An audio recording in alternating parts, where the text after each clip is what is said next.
happening, bruh? Oh, good, man. How you guys doing? All good, brother. Wow. Liquor, man, liquor. Your phone's on silent. So my phone on straight. So firstly, welcome to the Star Corner.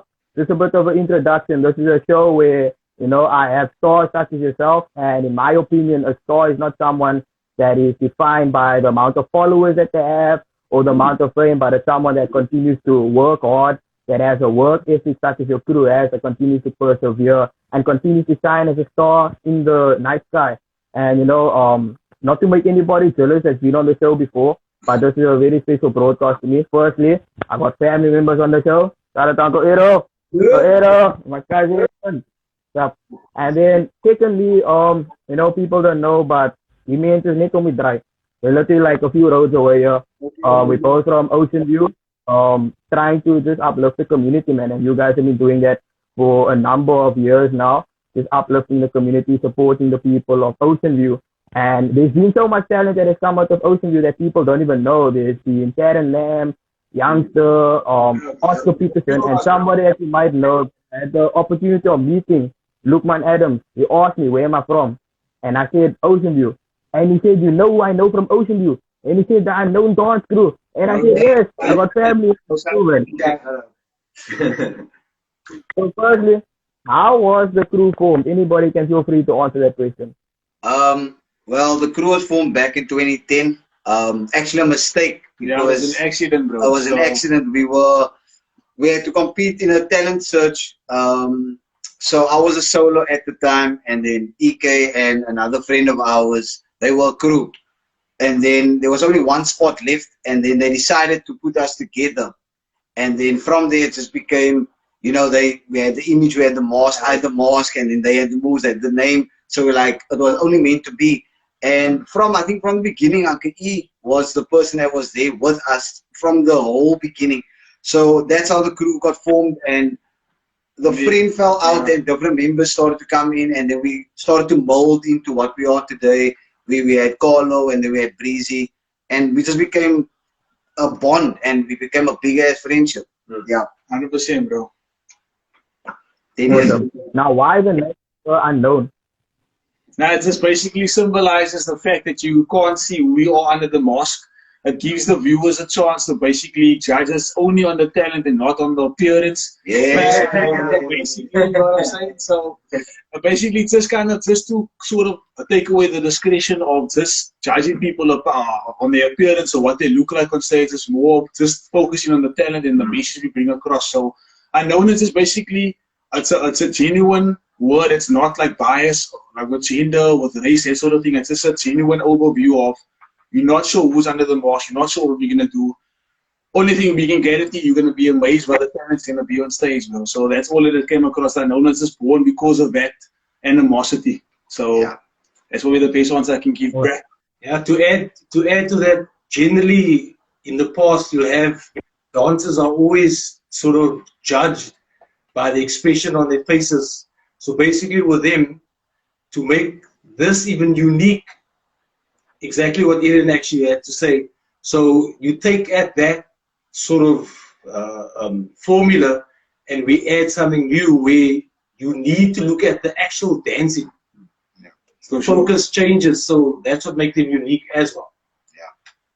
So I can relate to that because people laugh at me. They say when I dance, it looks so more because I'm always dancing. My tongue is sticking out the whole time. Yeah, bro. It come out, bro. It come out. Same like why Michael always grabs his crotch when he dances. He doesn't know why, but the music just takes him there, bro. So it's the same. It's the same thing. Oprah asked him the same question, bro. He couldn't answer.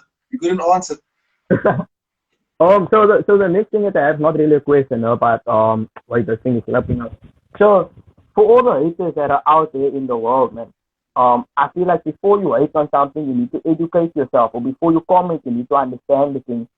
This isn't really a question, but kind of a statement, and you guys can tell me if you agree or not. So over the years, there's been many that have compared you to Jabberwockies and say that you are a Jabberwockies copy. Yeah. People have said that Jabberwockies are the first people to come out with a mask. And before I decided to address this, I actually did my research. Because back in the old 1970s and 1980s, hip-hop dancers all had their way of getting into character, whether it was dressing up as zombies, such as in MJ's videos, whether it was wearing suits or wearing masks. And people don't know in the 1970s, the first time the mask and the white gloves were symbolized was by strutting through in San Francisco. So keep up the work, the good work. Don't at all see you guys close to the Jabberwockies. Like you said yourself in the interview, you said once you get off stage, people's like, nah, they their own. They should be identified as who they are and not the fuck. Exactly, just that. And I would like to add, well done on that, by the way. We are shocked by that. Big up. That was the main thing that we've been trying to say for years. We've been trying to, reiterate the same thing, that it's more about the art, not about how you look. If you enjoyed it, at the end of the day, that's our purpose, then we are done. If you understand it, because we feel very like we have our own image and we have a local image that we would like to keep, and we're not trying to be them locally, more us, bring local internationally. Yeah. So yeah. Sure. Awesome. Nah, I completely enjoyed it. I heard at the performance Saturday, he was an anti-vati buiten gestreerd. Hier was nogal los, joh. So what you guys gebruik julle kar? Hoe is julle so los? How did you guys get so loose, man? I think I will say, because Sika will be the one that is loosest in the crew. So I think when it comes to You must lose what? All that wood. That's all of it, audition. But also on the note of the Michael Jackson thing, I think it's just the music, man, that allows your body to move a certain type of way. And with the mask also, so I think the mask and the music is a perfect blend. Because with the expression, the blank expression of the mask, your body can portray a character and it can project to the crowd that is the character. So I think the music plays a big part in where our bodies move, where it goes, how it moves. So when it comes to that, you should just let go, let it out, and just express yourself. Because if you're not gonna be that person that is not gonna be expressive, you do it like small, and people is not gonna they're not gonna enjoy it. So so you have to, especially if you don't have a face, like with your facial expressions and all of that. Especially if you don't, you're gonna have to speak with your body. 100%. So I feel that is how we base our body movements with the music. So where the music goes, our body goes. Whether it be a girl, guy, a robot, we do it more, bro. Just ticket boxes, bro. I'm hearing it's kind of like the mask is kind of your blank canvas, and your moves is the painting utensil. 100%. You can make a meme out of it, bro. You can make a meme out of it. That's a quote in itself, bro. Next question, why? Because I have seen each of you individually. Sorry, caller, they said that you wouldn't lost a day in the battle, so I'm sorry about that. But each of you individually, you guys stand on. I want to know why decide to be theatrical dancers instead of being just a normal dance crew, because you guys have that ability to be a normal dance crew. Good question, bro. Good question. I'll take that question. So basically, you get normal dance crews every day. You get them everywhere. So basically, we're trying to be unique, to separate ourselves from being normal. These daily dance crews. I'm not saying that. I'm not differentiating in any way, but just to, how can I say, put it in a unique way. That we have our own special style. We have our own special moves. Everything is different. So we're just trying to be different in a way. So that's it, yeah. And added to that, we want to be more relatable to our fan base and to the crowd. As you know, like we have a lot of Afrikaans, colored culture in our mixes. So exactly, the gimmicks as well. So we like to portray like what people see every day, what people do in their daily lives. And weirdly enough, people get entertained by watching something that they can relate to. And that was the key that we knew, okay, we got something here. And that's where theatrical, we can call it local theatrical at the moment, because we are catering just for whoever's there at that moment, at that time. So, yeah. So it's like also like a weird sense of like the people don't actually relate to the moves per se, is because they live through that moment somewhere along the line. They've seen it on TV, they heard a commercial, they're like, okay, that sound takes them back to a memory where they first saw it, and now they associate that memory with the dance crew. They're almost like, it's a new spin of like the memory of that sound that they heard for the first time. It's like a new experience for them entirely, bro. Here we go. Yeah, awesome. You know, it is relatable because in the sound, Jy los maar net die TV aan. I had no idea until I did my research in the week that was JP doing all those different voices. That was good, bro. He passed me through. That was good. Yeah. It is. So I want to know, JP, from you, what made you decide to add this, you know, this voices in between the songs? And where do you get your inspiration? Is it Uncle Eero? Because I know he's old school also. Where do you get your inspiration for those old school songs to add in? And it married so perfectly with the voices. Each sound that you choose for each voice, and each other sound effect, it just married so perfectly. So where does your inspiration come from? I can tell you that the advantage we have as a crew is we are different eras, different. We listen to different, we diverse, we listen to different genres of music, and Uncle E would come to us with an old school track, Carlo. So that sticks in my head, and I'm like, okay, cool. How would I feel if I'm watching someone that's telling me everything that I normally say to people in the street? And that's why I got an idea, and I was like, what if we add our voices, well, my voice in the mix? Would kind of change the game? Because like you said, people compare us to Jabberwockies, and we needed a way to step away from just being a normal dance crew. Like Carlo said, we needed to step away from being completely to be completely generalized. So what we did was to add the voices. We knew that was going to give it a new edge to the mix. Like you said, it marries perfectly. So that's where it came from, just looking around and watching our community, man, and just being inspired by our culture, being inspired by our people. And we would just like to portray that to our people. And that's where that came from. You know, she looks like a family life and that. I got my sister on, I got my All the time is happening on them. Yeah, so tell me what you also. Next question that I have, do you guys still remember your first gig, whether it was paid or not, and what was it like, and what was the practice session like? Because I know you guys have dealt well, but ek het gesien hoe stry julle saam met mekaar already. I saw the behind the scenes. That's another topic, bro. The arguments is another topic. Most of the time, to be honest, it's mostly me and this guy here. It always goes. But it's more of the idea of the look of a certain part of the mix that we want to change. So he has an idea, I have a different idea. It's like, he gives it, I'm like, nah, but that's not going to work with you. And it's just vice versa all the time, and it goes off. But I think to answer your question, how it started, our first show has to be Navy Day. We were 3. We didn't have any mirrors to practice in. So we used to practice in the lounge inside of my house here, and then we actually used the TV's reflection to see each other's moves to make sure we're doing it the same. So we basically started from like I would say the ground, like in itself.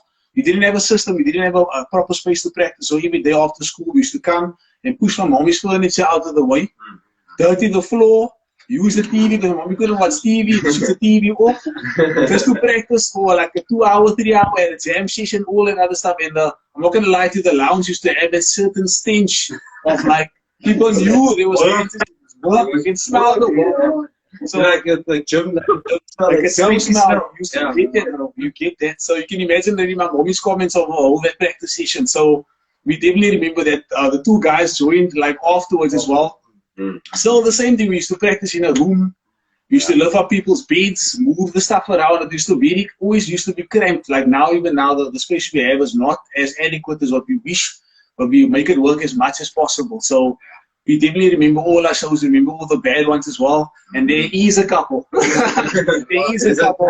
There's a lot, bro. You know what? I respect that so much because I haven't been into many crews, but I've been in a few. And I've always realized that the guys, they wanna run before they start crawling. I think let's practice. There's showers and refreshments and we need to smoothies. And I'm like, bro, we're just starting. There's nobody that knows that. How can we do that? But the second, not the second question that I have, I don't think somebody asked you this question before. I was going, you guys kept me awake with all the hard work now because there was a lot to research. In every post, the Converse shoes, where did the love for the Converse sneakers come in? Sorry, say it again, the love for the? Converse shoes. Converse shoes, yeah. That's just straight me, bro. Like, that's straight me. I'm a Converse fanatic all the way. I've been like it since I was young already. I don't know for what I don't know actually where it started, but I just knew that the shoe was the only one I could actually wear at the time. Growing up, I was really nerdy, so I used to be check shirts, skinny pants, and then Chucks always used to be black or white, like always. I think it's just probably like Bron still feel like that as well. But you got this guy like to be Vans as well. You got the knife fan at the back. You got 3 stripes. three Adidas, you got Nikes. I'm the only one that's a Converse fanatic, bro. So it's just, I don't know, just sort of stuck with me, I guess. All stars all the way, bro.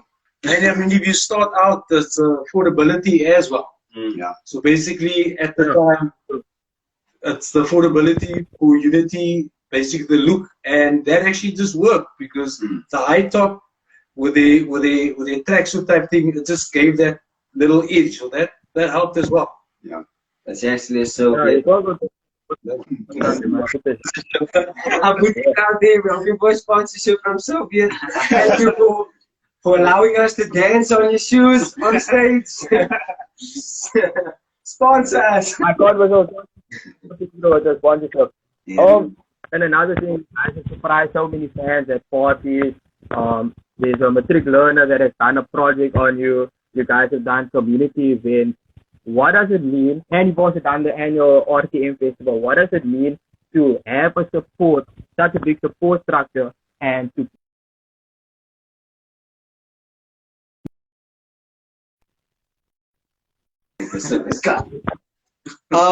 Can you repeat quickly again, because I think you froze up on our side. So basically, it's just about the support structure in Ocean View.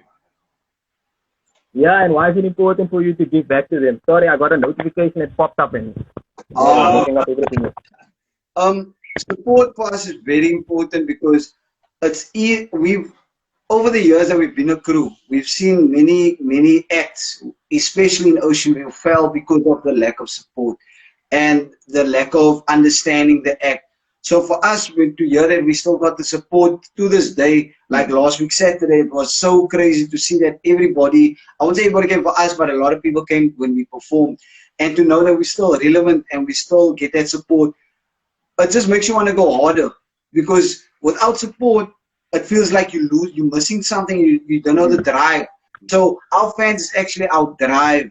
And the COVID year that we had, the year past, not being interactive with our fans and not getting to see their faces live, it was the hardest for us. And I can definitely say we were almost thinking of, ending it in the crew, because our fans is such an important factor in our crew that, like, without them, I don't think we'd be able to even sit here and still be talking to you, and we'd call it already. So it's, especially in Ocean View, it's a major deal for us.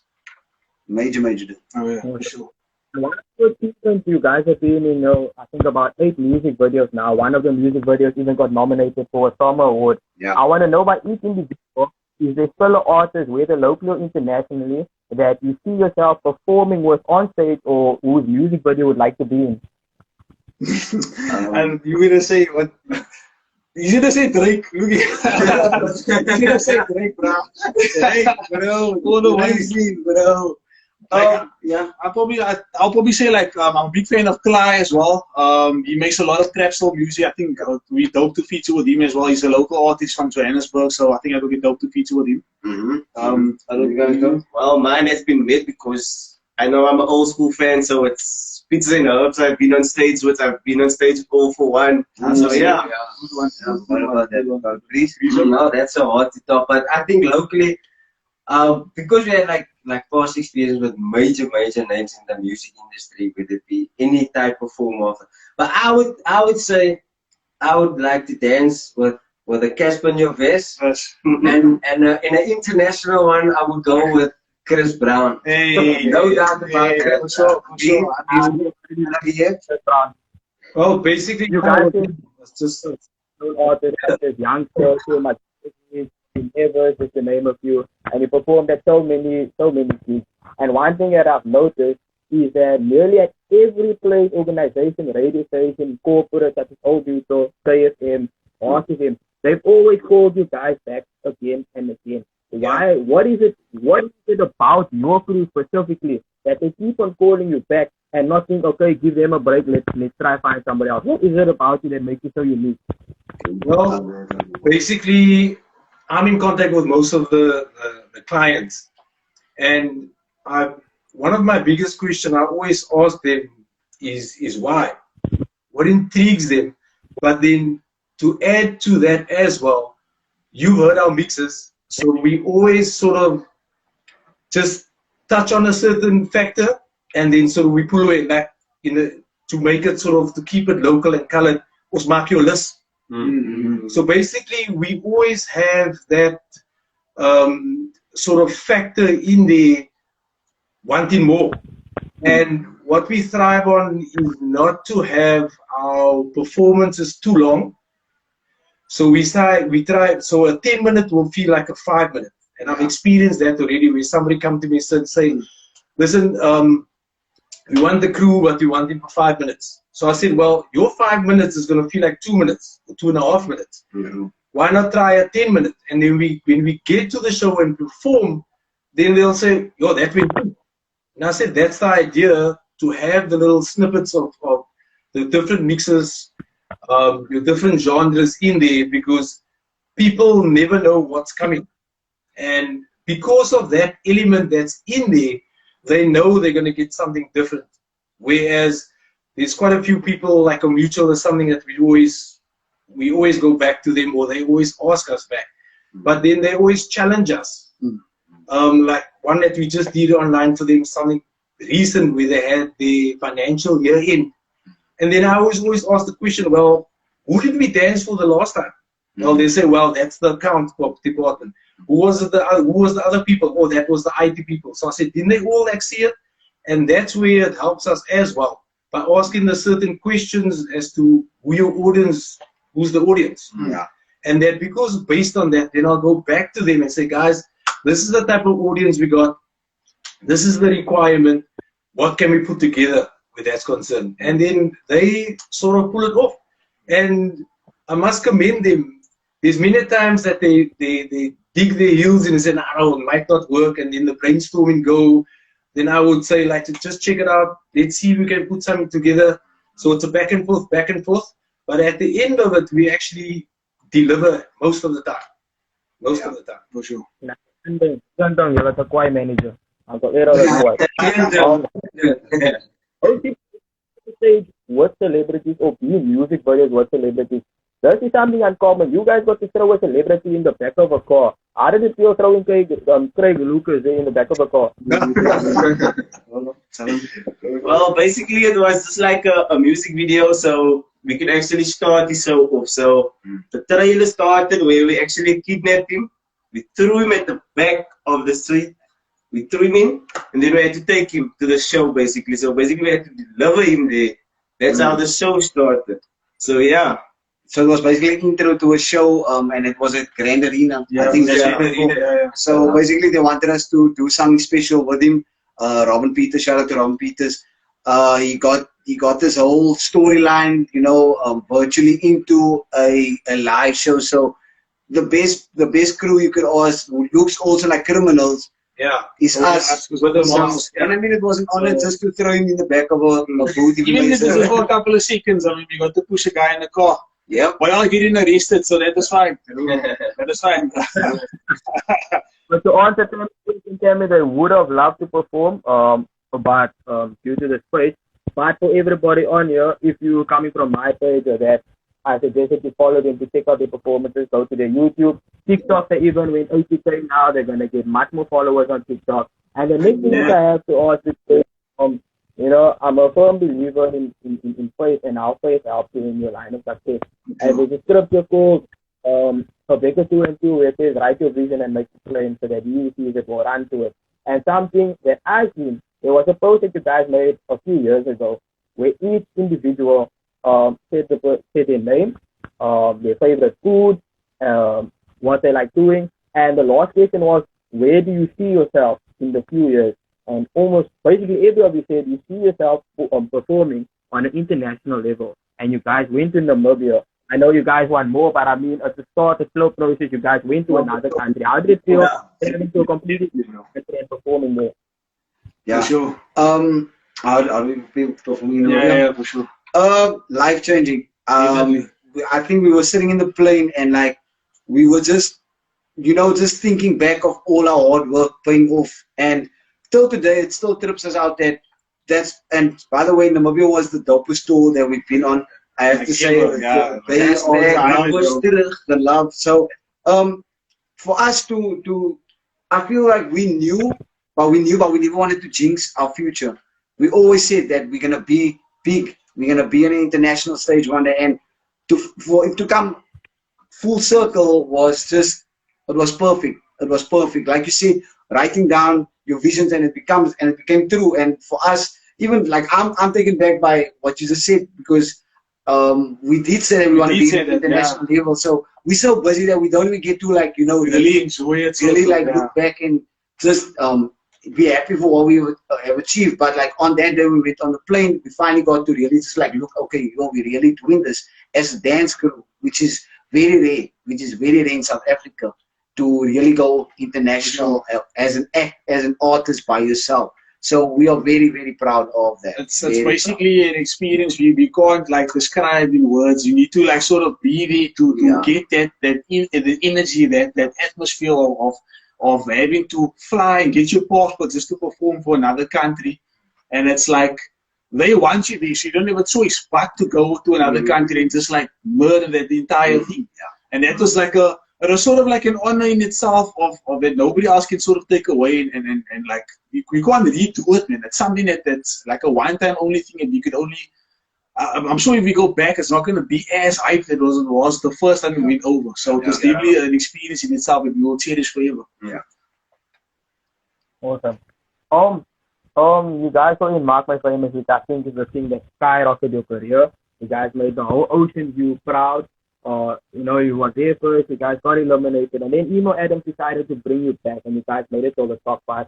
And correct me if I'm wrong, but I think Emo told you guys, I believe in you more than you believe in yourself. How is Yes, Mark he My did Famous on a professional level and on a personal level as well? How did that feel when Emo told us? Oh, when he told us, oh, that was so humbling. It was so humbling for us, and we couldn't believe, like, one of South Africa's major artists, like Emo Adams, his name alone is enough to impress you. So him changing his mind, and it wasn't even planned. It was just an executive spur of the moment, and he saw something, because you guys won't probably believe me when I say, like, shooting on a Tuesday and a Thursday, having one day to prepare, that. And for our craft, our art is difficult, because we constantly have to bring up something new every second day. So the pressure got so much on us that we started to cave. We wanted to give up. There was times where we didn't feel like we wanted to be in this competition because it got so much. But we fought. And with Emo saying those words, I just brought us back, man. Like, look, we're on the stage now for a reason, man. We still have a reason, we still have a purpose that we need to fulfill. And for him to see that without us knowing, there was something special. Now we're still carrying that words. As we're going on day by day.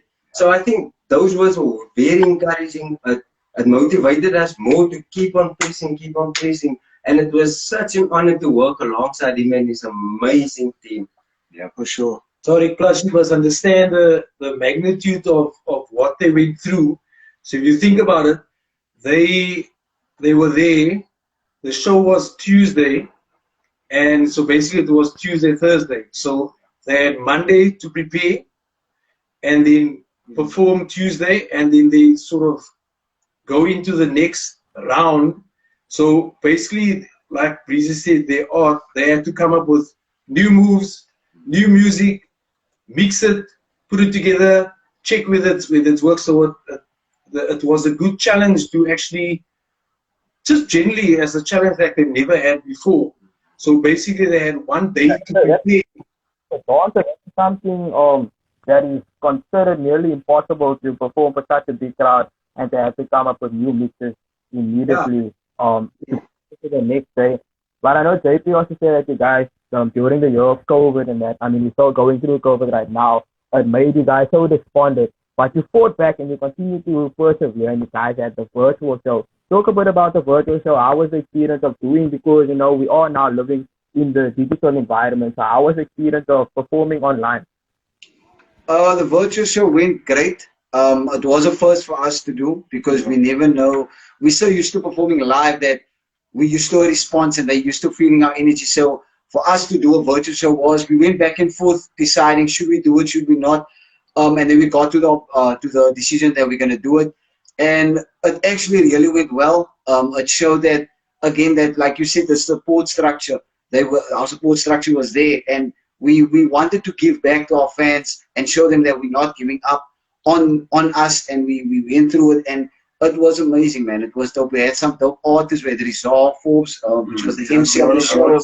A lot of our art, like famous friends, basically pull through us just to pull something like that off.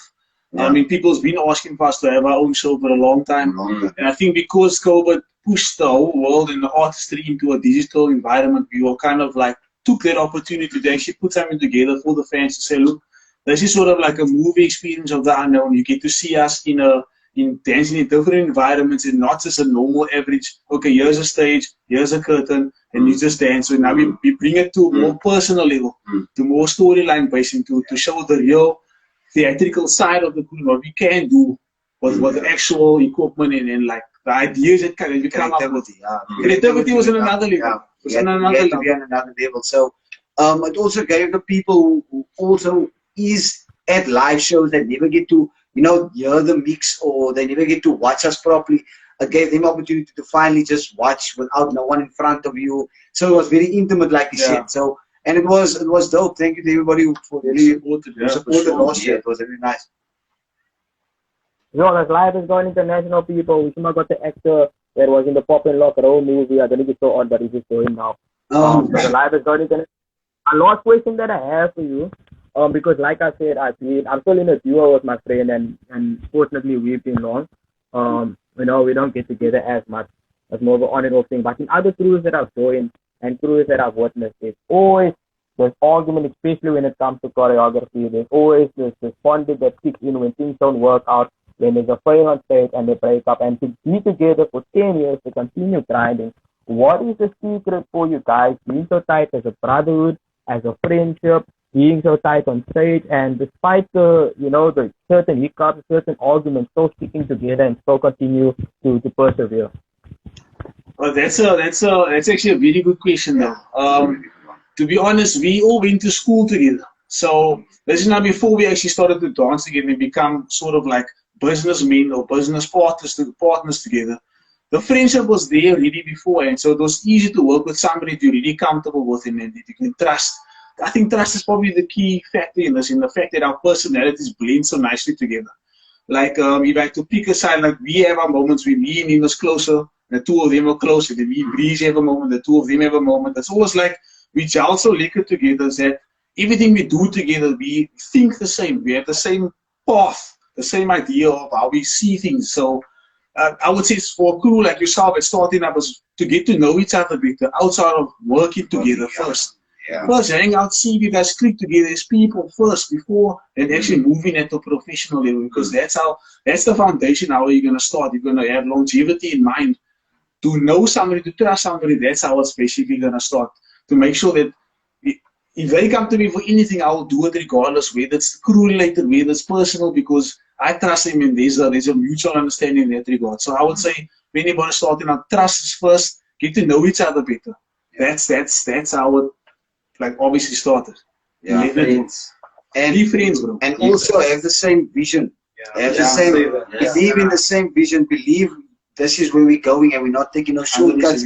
We are going. All goals as well is important as well. Vision, goals, ideals, it's all important. Yeah. You must be on the same page, generally. Yeah. Yeah. That was going to be my last question, but before I nearly forgot, I can't end it without asking this question. That's probably my favorite question here. So, Brandon, I heard you say that you have the weirdest input when it comes to choreography, you say that, you look so fast now, but you say that choreography, you said the weirdest input, and you guys are known for your intimate moments on stage. Now, I know when you're on stage, the adrenaline's pumping, so you don't really care what happens, you do certain things. But there's moments when you guys kiss each other on stage and the mask is touching each other. It's not really a lip, it's a mask. But now what happens in practice session, I want to know. Do your lips really touch each other, or what happens there? It's a good question. Good question, bro. I would like the level of uncomfortability when you have to be so close, as so close as not even real, bro. You can't even picture it as a girl or anything. So I feel we without the mask, obviously we're gonna be shy, like we restricted to do certain things out of respect to the other person. But when it comes to the mask, there's no limits. There's nothing. Yeah. So if you are say we performing and I have to be a sexy stripper woman taking over, I can't say no. Yeah. I can't say no. He is a person now. He's He a is a character. person now. So you need to go along with it. You need to finish it, bro. And also to go back on what I said, with the mask you can do anything. So you become any person, any character, anything you can become with a mask on. So I feel when we with a mask, we don't have no limits. Yeah. We push boundaries where we can, but also we still respect the person next to you. So I think that this comes down Like to in layman's terms, you don't go that close in practice without a mask. I mean, we can't even look each other in the eyes. That's how open it is already. So we need to like get the mask on. The beam is so low, it's like you just seeing plastic. You just go and you just do what you need to do and you get it, bro. So it's a couple of things behind the mask. For sure. Sorry, say again.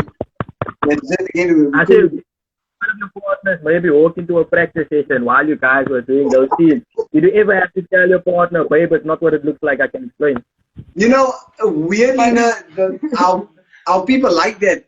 Like my girls, they like that because they don't see it every day. So like, do what you must. So she knows it's work. So They get a laugh out of it. you know, they get a laugh out of it. So yeah. Funny thing enough, we didn't make anybody uncomfortable. It's just like weirdly Which enough. is weird, yeah. Nobody actually Nobody asked actually us, asked us that question before. So Yeah. it's a good one. So yeah. So guys, thanks so much for joining the show. In closing, I just want to say, like I said, you guys gave me I'm not gonna say what time I went to go sleep because I wanted to be so well prepared because I know that you guys have put in the work for 10 years, and I felt that I needed to show that same level of respect by putting the work into my preparation for the show. And it's something that I've noticed and something that's very admirable. You guys have celebrated every milestone from the beginning, whether it's 500 likes on Facebook, whether it's 12 likes on your post, whether it's a few thousand views on YouTube, whether it's a small performance up until now. And you know, you can't be grateful with a little if you're not grateful with a lot, and vice versa. And I think it's because of your appreciation for every bit of success that comes your way. I think that's the reason why God will continue to bless you guys in the future. From me, I just want to say from my side, thanks for what you are doing for the community. Thanks for what you are doing for the people. I appreciate and watching you guys' content. You know, my mommy also says, "Nah, they quiet." There's so many people that continue to speak well about you guys. But not just in the performance thing, but your heart that you have for people. You know, you guys have said it countless times in interviews that you're doing this because you want to show people that there's a better way. So I just want to salute you guys. Continue to do what you're doing. And I wish you guys many, many, many more years of success. Even when the youth doesn't lose anymore, and you know, Thank you so much. Thank you so much for having us, bro. Appreciate it. Shout out to you, bro. Much love. Now, guys, stay tuned for next week. You'll see who we have next week on the Star Corner. I'm not going to reveal anything yet. Why? Because I don't know myself. But some next week, who it is. Yeah. Peace.